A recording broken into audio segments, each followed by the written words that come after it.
Hello and welcome back to Suzerain. We're going to read the last video, part 3.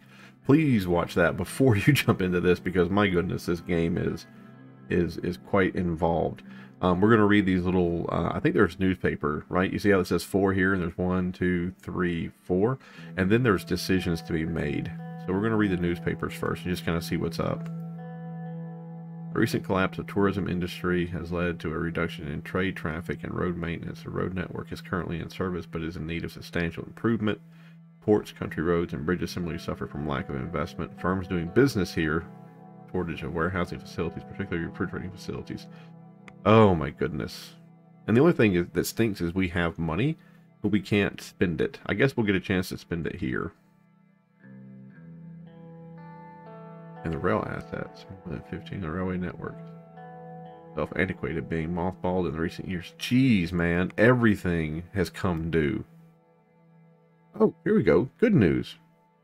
For the first time in 3 years, the agricultural output has increased. Many experts link the increased output both in a drop in temperatures and new farming practices that have been adopted. Additionally, farmers are now accessing more generous credit allowances from the government that were left over from his administration.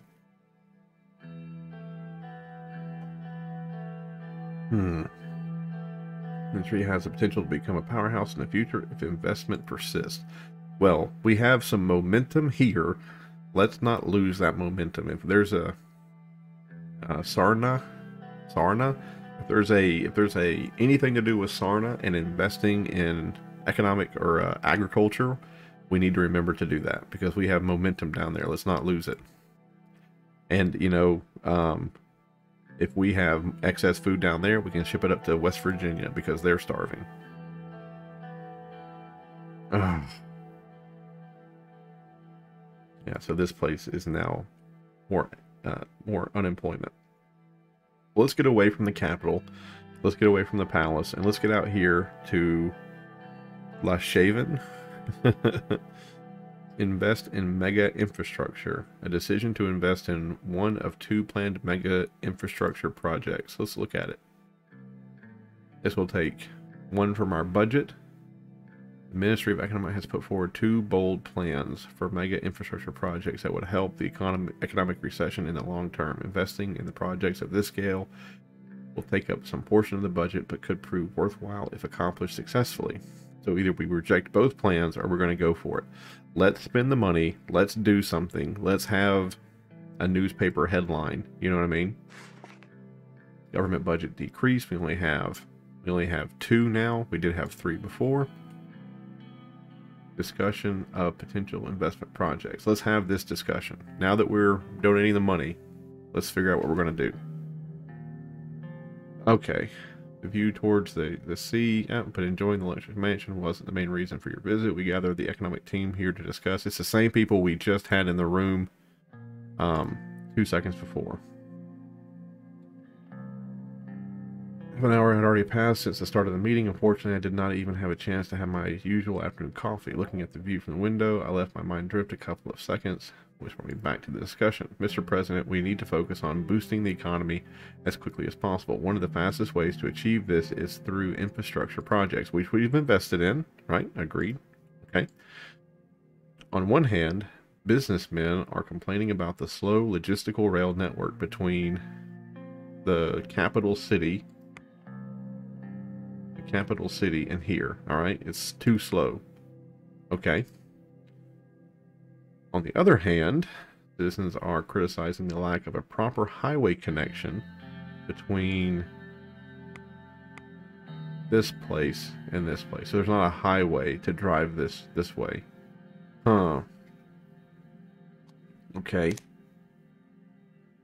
Businessman. The narrow roads by the seaside are not only dangerous, but also difficult to traverse. We need to heed the call of the businesses in the days of recession. The citizens and their demands matter the most. We need to pick the most profitable option for economic growth. Let's do the citizens. right? Like I said, we're trying to get shot the first year in office, so ignoring businessmen and great captains of industry and trying to help the everyday people who actually live in the country, you know, and help do the work of the country. Like, let's make sure they get, and we just made her mad by doing a free market economy, so let's side with her, right? The demands are just. The desired situation of the road infrastructure between can't be neglected. The return investment will be low. Our concern should be the economic growth. It is not the business people that suffer, but the ordinary folk. Because they're complaining, right? The businessmen are complaining. They just complain. If you're complaining, it's not like life or death. These people traversing this road, they could die. So we're doing this. What really matters is, though, is that we can accomplish something tangible in your first economic act. We must prove our administration capabilities. The people must know that this administration can get things done. Yeah, we must improve the economy of the nation, bring it out of a recession. We're going to go with that because that's what he said. If we don't do something about the recession, then we're screwed.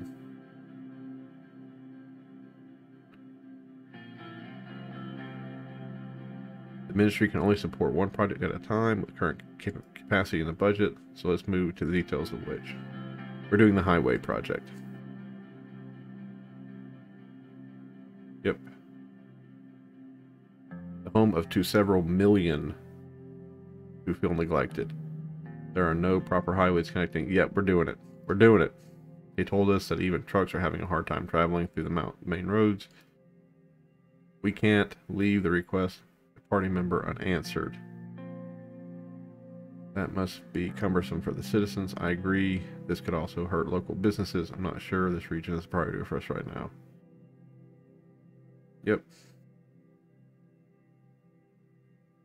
So we're going to do that, and we're trying to help out the local businesses and the people. It is, bless their souls. I'm happy that we're thinking alike on this matter. Let's look at the map. Yep, got it. Highway system route starts here and leads to, and this right here is the tourist city. So if there's a nice highway here, then maybe that'll open it back up for tourists because they won't feel so like screwed trying to take this road. They'll be like, oh, we can get in there and get out. We can go further up the road to the blah blah blah. Yep. Yeah. I love it. I saw the central government continues to neglect the... Yep, we're not going to do it anymore. We should no longer neglect a key region for our trade with... Sure, lovely. Yes, but most goods flow through, which gives employment. I'm sure it does.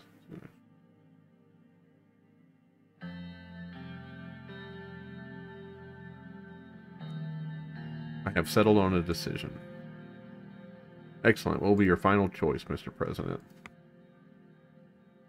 The H3 highway project to improve the infrastructure in the poorer regions. We're doing that.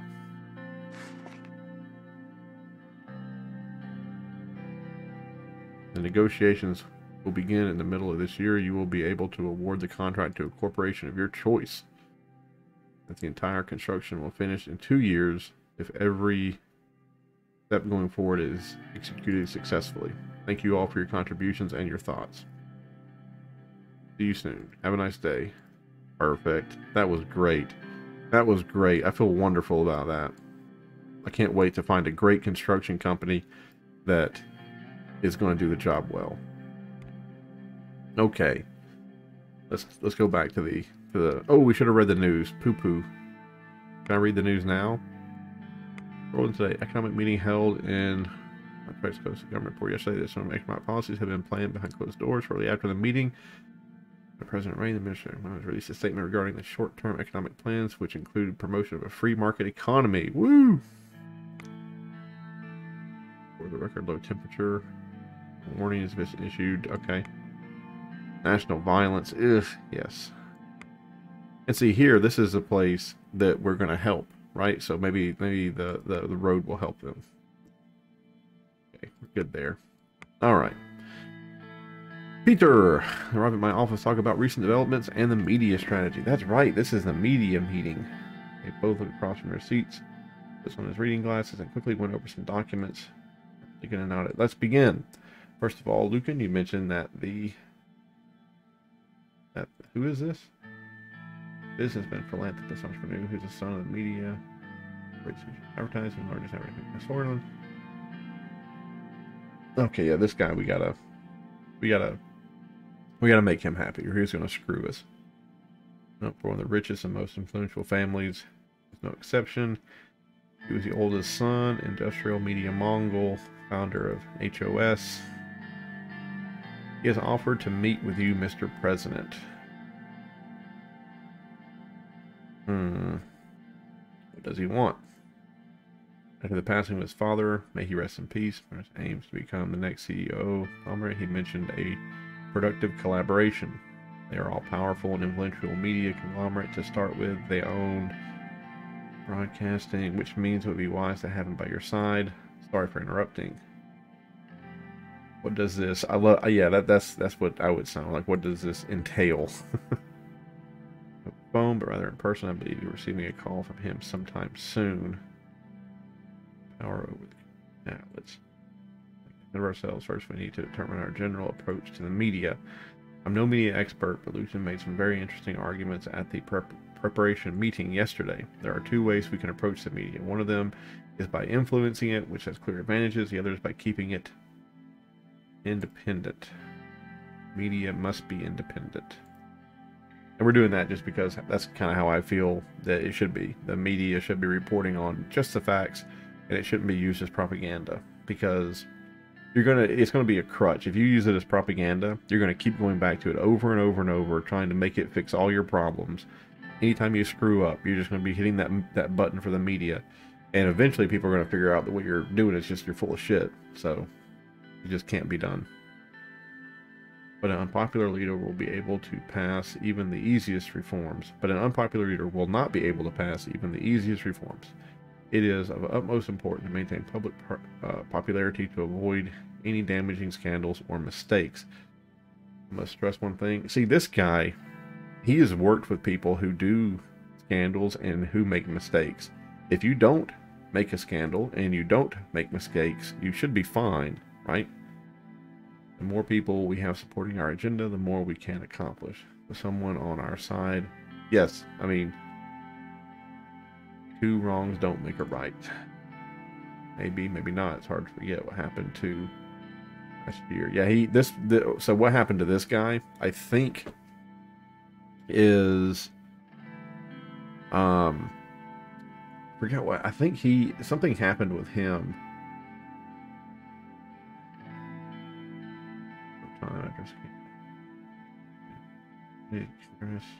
Something he was no, this isn't the guy. This isn't the guy. Okay, there was another guy who our party was running against the other party, and the other party was kind of more popular than we were, but the guy that they were championing, their candidate, was in a sex scandal. So it kind of shattered that party, and then we won. Not I think we won like 40% of the vote, but there were, it was like 40%, 20%, 20%, 30%. Like we didn't win a majority. We won. We just had more votes than anybody else did. But it wasn't this guy. Wasn't it? This guy just enacted a bunch of economic decisions that sucked, and then he was gone. Things got even worse after his cabinet resigned and the media started to slander him. But that was also a result of his own incompetence. That's what I'm saying. If you don't make the mistakes and you don't make the scandals, you should be fine. Is it? Who is that? Oh, first secretary. Okay. Oh, how funny that they're telling you about making mistakes and scandal, and then they introduce your secretary for the first time. Funny. Excuse me, Mr. President. Mr. Secretary has been calling me and wanted to relay a message. Mr. Glade, current chief strategist of the President of Suzerain. He is a member of... Okay, chief strategist. As a new CEO is on the line for... Oh, okay. Well, ball's in our court now.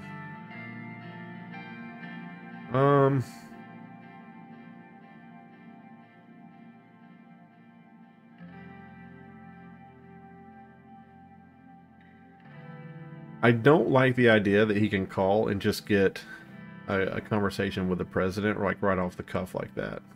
I'm going to tell him to talk to her first. What?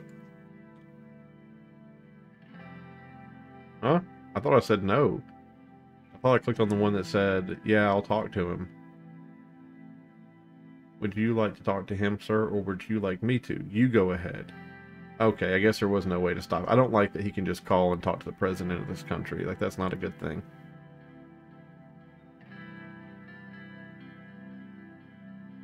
Oh, okay, he didn't talk to me. He talked to our chief strategist. Yes, perfect. He was just elected CEO by the board of directors. He offered a partnership deal regarding the media branch. He is inviting us to his resort near for the meeting. The board decided rather quickly. It seems they gave him the confidence to approach us again.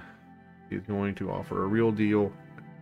And now he has power of the conglomerate too. The choice is up to you, Mr. President. I can set up the meeting soon. I don't want to snub him.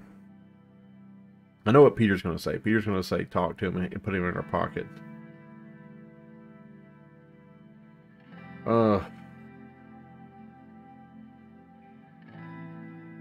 Okay, we're going to talk to him. It appears we're done for today. We'll continue with Let's Off later. Yeah.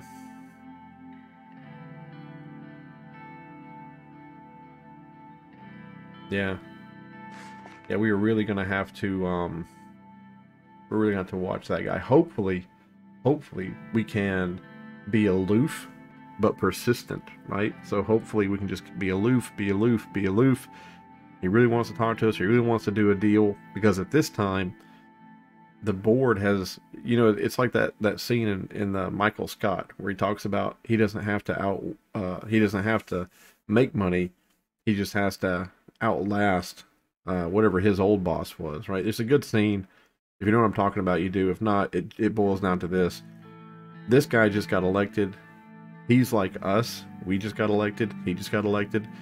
We just did the highway project because we want to show that we are getting things done, and that we have competence, right? And that we are a leader. He's the same way, right? He needs to show that he can get things done, and he's a leader. By forcing him to talk to our chief of staff and then being aloof to him, it shows that he isn't going to be comfortable. He isn't going to be getting exactly what he wants. He's going to have to do some things for us first. If we were picked up and talked to him right off the bat, if we said, yes, man, whatever you want, we'll do it, he puts him more comfortable. It gives him more power on the board. And ultimately, we don't have as much sway over him because the board already believes that he's, you know, he's a mover and shaker. We got to make him, you know, we got to hold off just a little bitty baby bit. All right, let's read the news. Yep, that's his dad passing away.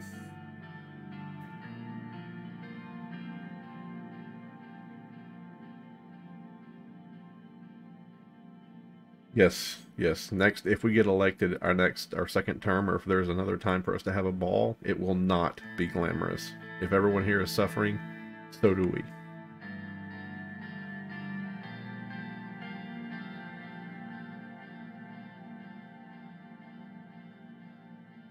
Yeah. So the only bad thing about building the highway system up here is that these people, I don't think, like us. Yeah, so they're probably not going to be trading with us. So all the stuff that flows up there, I don't know if it's going to find a way. If it's going to find a way up there. And then again, this railway network here, like I hate that it goes through our heartland and that we're not going to be upgrading it. But at the same time, they were just complaining about this being too slow. You know, this right here was kind of a matter of life and death. So I'm happy that we got that done. All right. We got 10 minutes left in this video. Let's see if the next thing we're going to do is going to be a big thing. Campaign finance bill. Read the report. The party committee report. This is the last thing I kind of care about, is the party committee. The party, we're the leader of the party right now. Like, they answer to us. We're not going to answer to them. Might result in a strong opposition from the National Front Party. Oh shoot.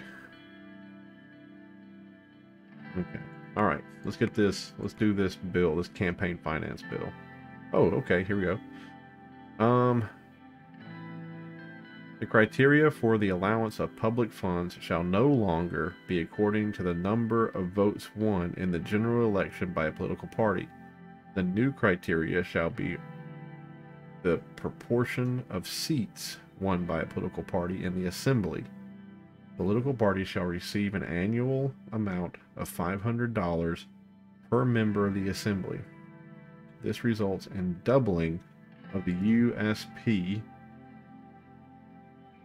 election budget and a slight increase in the other parties in the assembly, while effectively removing all funding from parties that are below the 10% threshold. Okay, so what does this mean? This means that all little bitty baby parties are gone, but our main political party, our main, do we even belong to the USP? Is that us? I doubt we belong to the USP because it said it'll double their re-election campaign, and I think we're the traditional, we're the old guard, oligarchs, and reformists.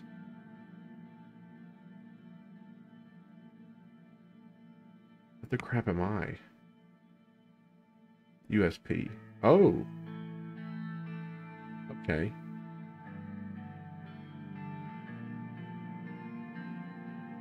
Independent leader, leader of the opposition. Okay, so the opposition is blue. And then are you? Yes. Okay, okay, I see. So we are the USP. Okay, so,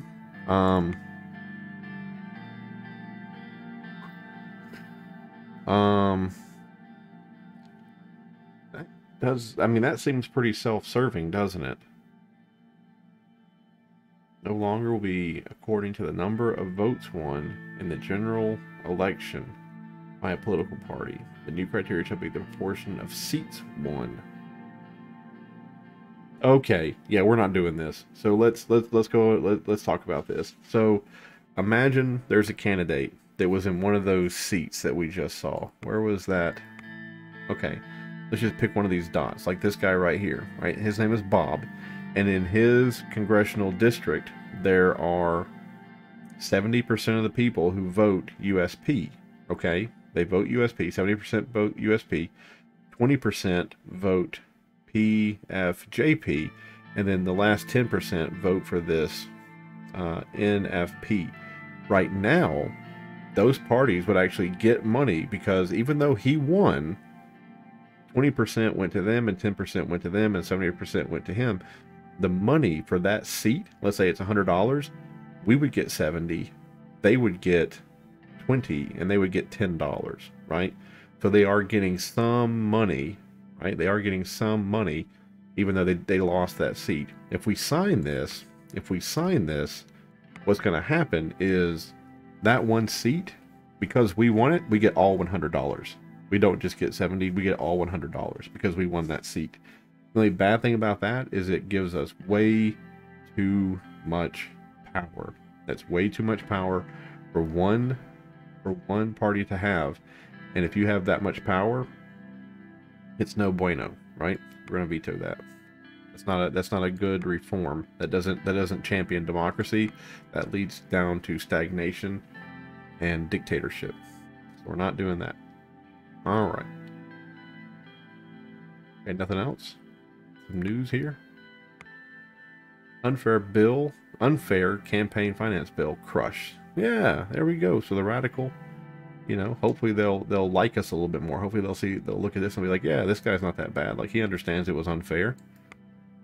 President vetoes bill. The campaign finance bill has been vetoed by President Rain after its approval from the General National Assembly by a majority vote on Friday following a 3-hour debate.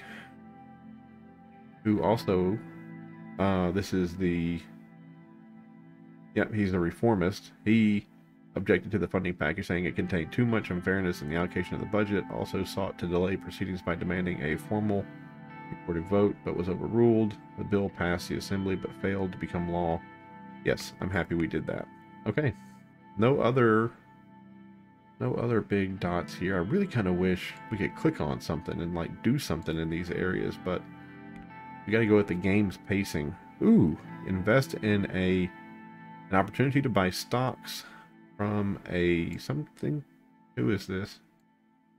Oh, an American company. Ooh. Ooh. A personal investment opportunity has been relayed by Mr. Who is this? Can we click on that name, please? This is Gus.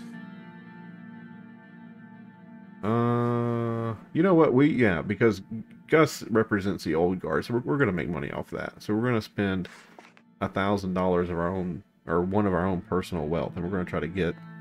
And that was an American stock, right? So now we hold stock in an American company. So maybe that will open doors. That'll network. There was a person who did a flow chart of jobs for some kind of engineering something, and he had like he sent out like 47 or 42 applications, and of the 42, he said 35 of those were traditional avenues, and every single one of those 35, either they didn't call him, they called him, and they had an interview. They didn't speak to him after that, or they wanted more documentation. They got the documentation, and then some of them ghosted him, and then some of them just called and said that he was rejected. Of the 7 that he did through his personal network, every single one of those people offered him a job. So it just shows you like personal network is so insanely powerful versus just trying to get in, you know, somewhere new. Okay. Here we go. I had just finished buttoning up my suit jacket when the doorbell rang. The presidential guard had arrived to pick us up for the inaugural ball. The ball was a 3-decade-old tradition, breathlessly anticipated by politicians, bureaucrats, and the press. All eyes were on me. I called on Monica to get the children ready. Looking at the mirror, I straightened my tie, took a deep breath. After tonight, there would be no turning back. Suddenly, our baby. Aw, what a good kid. Papa! Hello, darling. I'm ready. Where's your brother? I think Frank is upstairs. He shrugged.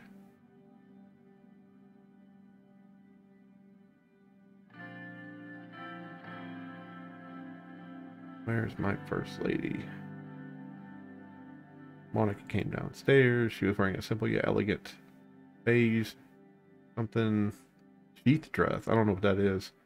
Short heels. Her hair had been neatly pinned into a, don't know, throwing off the pearl earrings I had given her for our 15th anniversary. How do you do, Mr. President? Embrace her. Of course we embrace her. We love her. Frank.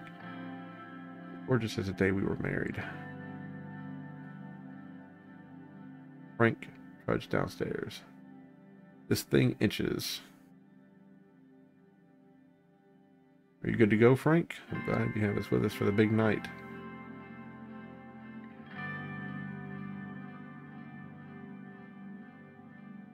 Papa, these are people going to be around us from now on. Pointing at the presidential guard. Yes. Unfortunately, yes, these people are our friends. I think that's the cool thing here, is that even if we get ousted, we'll still be we'll still be a prominent politician, because even you know, these reforms we're going to do good work for the people, right? We're going to do good work for the people. We're going to make great decisions, and we're going to really kind of push it through, even if we get voted out of office.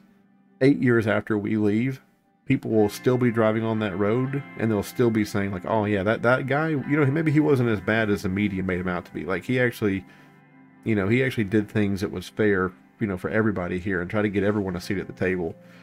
So being cordial with our family, and like not being angry at them, and then being happy with like the presidential guard, all of that stuff just sows, you know, good fortune that we will reap later in life. Might not be the president, okay? Might not be the president, but we'll still be here. We'll still be in our country. We'll still be trying to make a life for ourselves. Our kids will probably won't go into politics, but if they do, great. But the kids will probably be doing something, and it'll be good to have a network for them, you know. So we're gonna be nice to everybody here, because that's the better world, is to be nice to everyone and to treat them with dignity. It's all right, baby. They are here to make sure nothing bad happens to your papa or his family. We walked out of the door. Halfway through the car, Frank stopped abruptly and turned toward me. Dad, do I really have to go? Couldn't I just stay home instead? I'm nervous myself, Frank, but I feel a lot confident with my son by my side. It's a party thrown for me. Don't you want to support your father? You'll love it, son. I'm sure there'll be plenty of girls there to dance with. Don't make me angry. Nope. When we put it like that, sure, let's go. The presidential guard showed us the way. That's the cool thing. That reminds me, there was a quote from Gandalf from Lord of the Rings when they say, I think it was why Frodo, maybe it was Bilbo, but it was, you know, why did you invite Frodo Baggins on the journey? Or why did you invite Bilbo? I can't remember which one he was referring to, but he says that he's scared. I think Gandalf is scared, and that seeing Bilbo or seeing Frodo like gives him courage. So, you know, that's, I mean, just tell your kid that you're scared and that him being there makes you happy. That's all you have to do it. The motorcade started moving toward the palace. I gazed out the windows, deep in thought. What are you thinking about? Nothing. Nice car, isn't it? All's been happening. I'm wondering if we made the right choices. I was thinking that we've come a long way together, haven't we? Yes, we have. There's still much to accomplish, side by side. Just remember, no matter what happens, the children and I will always be there for you. I'm going to help Papa fix everything. I know you will, honey. This means a great deal to me. After what seemed like just a few minutes, the convoy slowed to a halt.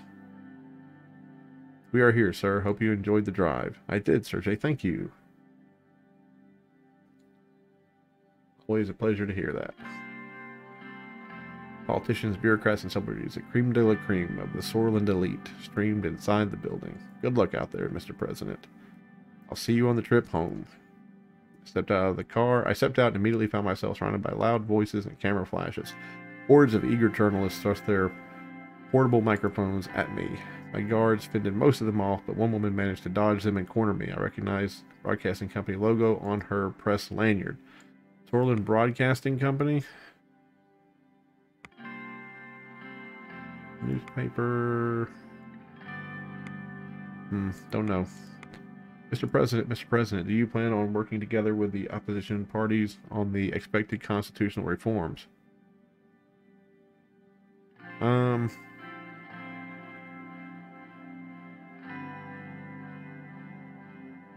We're going to work with everybody. Let's just say something like that. Clarified that as long as you hold your promises of democratization, they will support you on these issues to the end. What do you think about that statement? I welcome it. This is a challenge for us all. We want the other parties to join him in this endeavor. Honestly, I don't expect much from him. I can't commit since I haven't seen his statement yet. Perfect. I can't comment because I haven't seen his statement yet.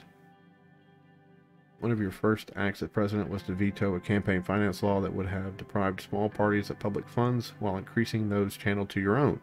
Are we seeing the beginning of a more egalitarian administration? Yes, no political party deserves to be silenced.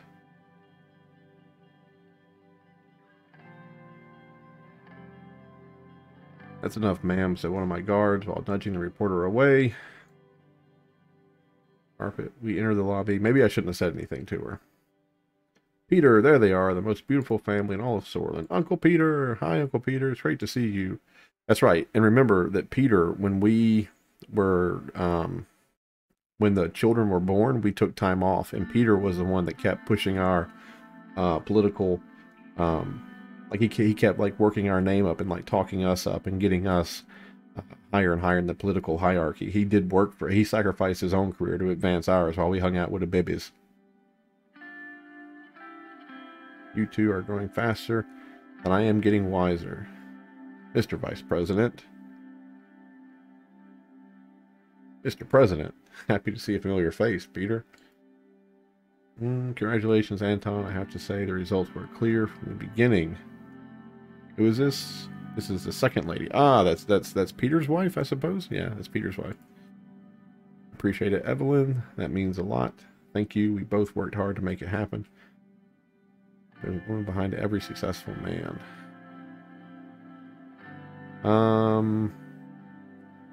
Say that. What a gentleman, she says. And she smiled at me. Monica, how are you? You barely have said a word.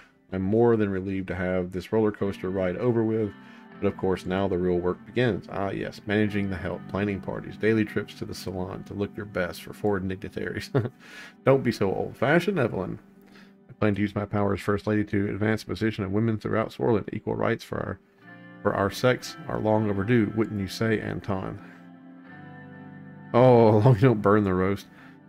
Up to a point, yes, absolutely. We'll work together to achieve that. That's my wife, never content to be just a pretty face. They jumped in between us and tugged on my sleeve. Papa, can we go? I want to see the ballroom. Yes, it's time to go. Yes, it's time. Let's go. That reminds me of what was it? JFK and his daughter. Like he was walking out of a meeting somewhere, and it was more of a press meeting. It wasn't like talking business. Like it was, you know, hey, we're going to sit together for a minute and just talk about, you know, whatever, and let the population see the president and whoever and take some pictures. But his daughter was there, and she was playing with a doll, and he walks out of the building, you know, onto the real meeting office, you know, away from the public and, you know, behind closed doors, and he's holding her doll. Like she gave it to him to hold, and she's running in front of him. And all the other men are standing behind the president or abreast with him. But his daughter's like, you know, she's 8 or 9, and she's running around in front of him, and he's holding her doll. You know, leader of the free world, holding his daughter's teddy bear or doll. Okay. I spent the next few hours shaking hands, joining various conversations, some serious, some superficial, and making a little speech. Peter, oof, that was tiring. What, you're already tired? Well, suddenly a loud banging noise echoed from outside the ballroom, then another one, and another. The musicians stopped playing. Everyone in the room was looking around in confusion. Peter and I turned towards each other. Realization dawned on both of our faces. Fireworks? No, gunshots. As soon as Monica heard the words, she lunged from her seat, killed Monica and the kids. Papa, what's happening? I knew it. We never should have gone. That's Frank. Oh, yes. Chaos broke out as some of the guests flung themselves under the tables and others ran toward the doors screaming, burst into tears while Frank tried to comfort her, hiding the fears in his own eyes. 3 more gunshots rang out loudly. Mr. President, are you all right? This is Carl. Carl is the chief of police. Okay. Okay, there it is. Yeah, head of the police force was running toward us with 3 more police officers in decorated uniforms. They all had their guns drawn. Felt unharmed. He let a big sigh of relief. Thank God. Status report. Check the perimeter. What the hell is going on? Check the perimeter. Now. Paul Jensen followed my lead. We'll be bringing them to a safe room. He now turned to Monica, one of the children, and spoke in a softer voice. Do not worry. The situation is now under control. Please follow me. He promptly followed Carl through the corridors of the palace. His men still had their guns drawn, which did nothing to ease the tension on the way. Peter made an attempt to break the silence. What? Not over yet. And you shut your mouth for a bit. You can say that again. Shh, not now, Peter. Quiet, please. Sorry, I can talk when I get nervous. Peter, shut up. Carl put the switch on the wall and a panel opened, revealing a hidden staircase leading to a large reinforced door. Inside, a set of emergency lights flickered on. The safe room was comfortable and spacious with expensive-looking leather sofas. Small security monitors on the wall displayed grainy footage of each room in the palace. There was a ballroom and a pantry containing enough provisions. Boardroom, and a pantry containing enough provisions to last us for a month. Monica and Evelyn sat the children down and started wiping away their tears. Carl stepped away from us and made a few radio calls. When he was done, he returned to me and Peter. So what's the status? Not the best inauguration ball I've been to. Are we under attack? Who's attacking us? What's going on? Do I have clowns for a security force? What's the status? Every second felt like an eternity as he passed it to his ear receiver. When it fell out, he turned to us. Good news. We are not in any danger at the moment. The situation has been dealt with, and the perimeter has been secured by the guards and the police. If I may, sir, he gestured toward the more private corner of the room and started speaking more quietly. This is what we know so far. We have confirmed that 2 people were gunned down in front of the palace. The attacker is one of them, and we have reason to believe he was working alone. Okay, 2 people were gunned down. One of them was the attacker. He was working alone. He fired 3 shots at an MP, 1 to the head, 2 to the body, instantly killing him.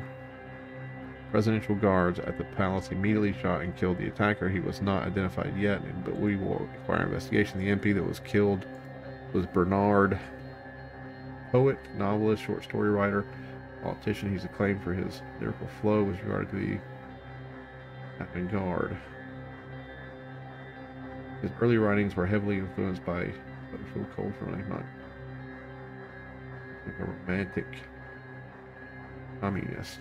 Joined the Red Youth, and after the war was over, surviving the purge, he moved to United and studied sociology. Many of us regarded the great achievements, yada yada yada. He organized strikes against river failures and administrative laws. Party, he ran for independent. Okay, so someone killed a communist. All right. Problems. A lot of problems.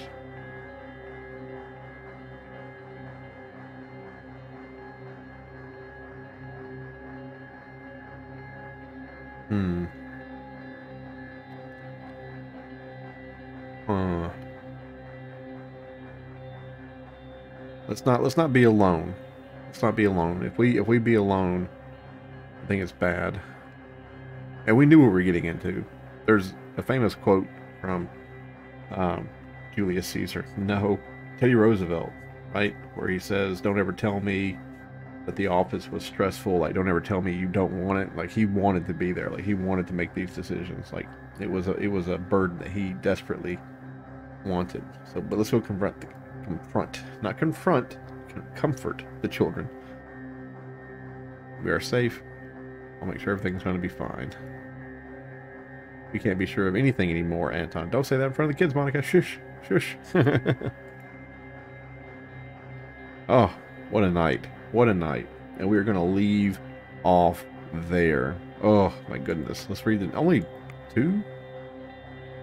Is open to talk. Is a signal that possible cooperation at the head of the inaugural ball regarding the remarks about the possible cooperation to fix problems of Sorlin. That's good. I like that. They didn't take it out of context. You know, they didn't say like, oh, blah blah blah blah. Sorlin has been shocked by grave news today. As an elected member of the parliament had been shot dead in a suspected political assassination.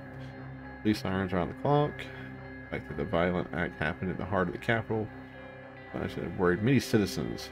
The Red Youth has reported to have promised revenge. This seems like it sparked the swirl of violence in the 1920s. Okay. Alright. We're going to stop there. The next time we come back, we're going to be talking about a security report and then an emergency meeting. Emergency meeting and a security report. Okay. Thank you so much for watching. Have a great day. This game is great. This game is great. I cannot wait to play more of it. But thank you for watching. Have a great day. You'll see you in the next one. And bye-bye.